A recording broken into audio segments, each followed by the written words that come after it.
beautiful people. Good to be here, y'all. Man, it's a great crowd. I absolutely too love doing comedy, and I also love my day job of being a nurse.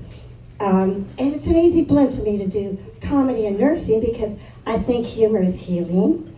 But no matter how much my patients love me, no matter how much I make them laugh, I never say, I killed him out there. That is truly a charting nightmare. It's a fast-paced job. I mean, I'm telling you, I poked more folks with needles in one night than a pissed-off Haitian witch with a voodoo doll. And we don't get to get out so much. But while I'm up here, I want to give you 100% of my comic heart, okay?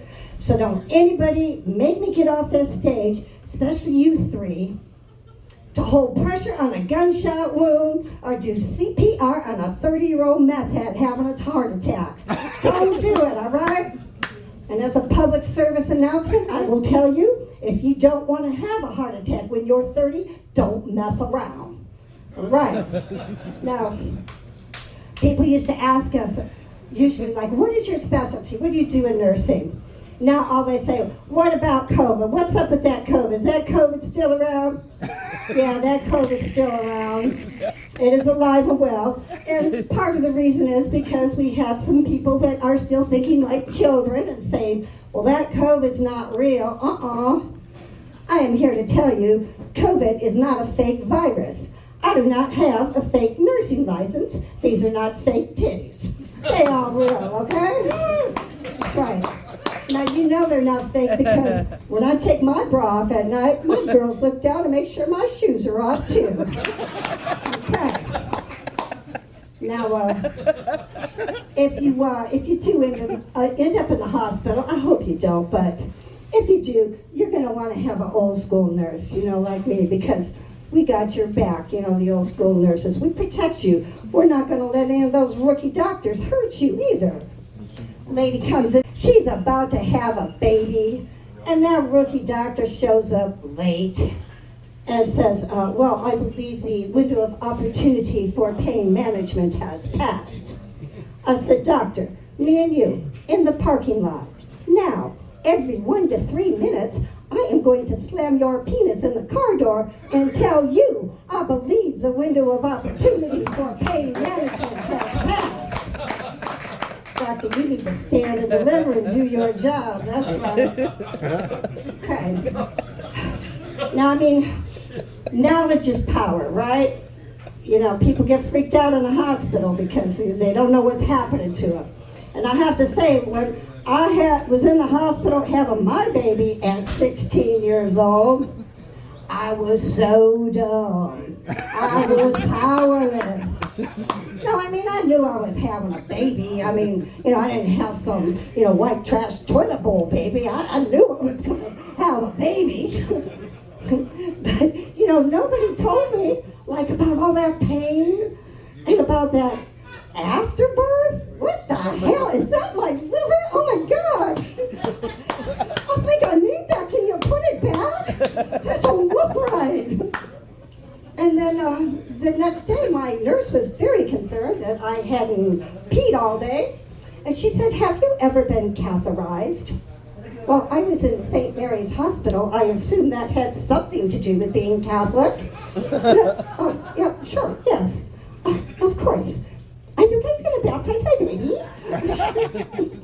Now, 17 years later, I have my son. I was in charge of that rodeo. Yeah, you nurse over here, let's get this IV going because I don't want my face looking all droopy and sagging, being all dehydrated. And get that aide over here. Yeah, let's get rid of this bush because I do not want my son traumatized thinking he was trapped in the jungle when he was born.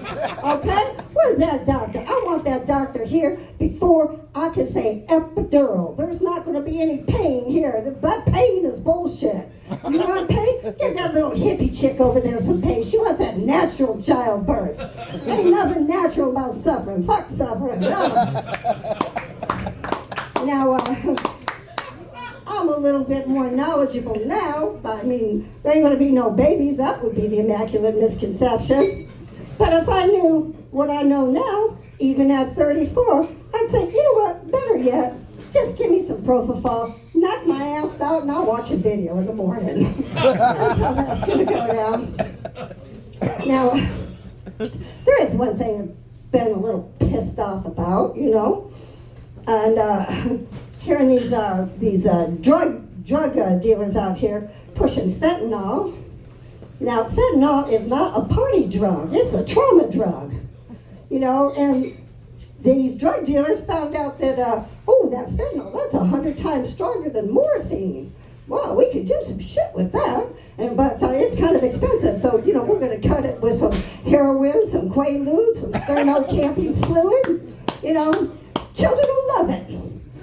Okay, now, somebody shared with me, you know, you have to start giving your opinion a little bit more instead of being so obscure and off the wall here. Well, here's my opinion about the drug dealers selling that fentanyl. I don't think they should go to jail.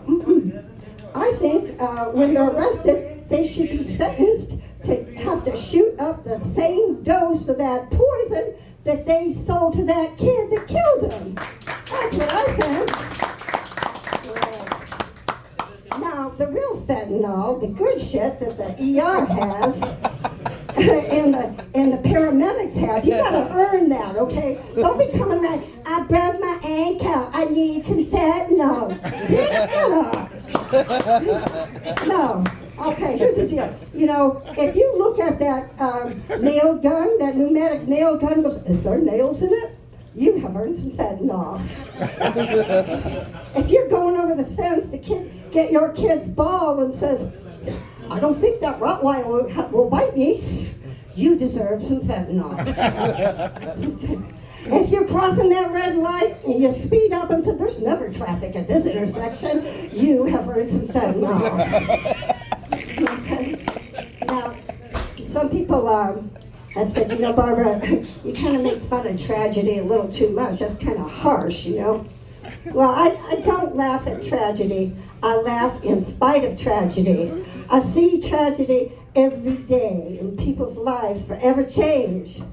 So we laugh in spite of tragedy, and I laugh so I can keep from crying and keep doing my job every day, too. Thank you. You guys are doing a great crowd. Peace out, y'all.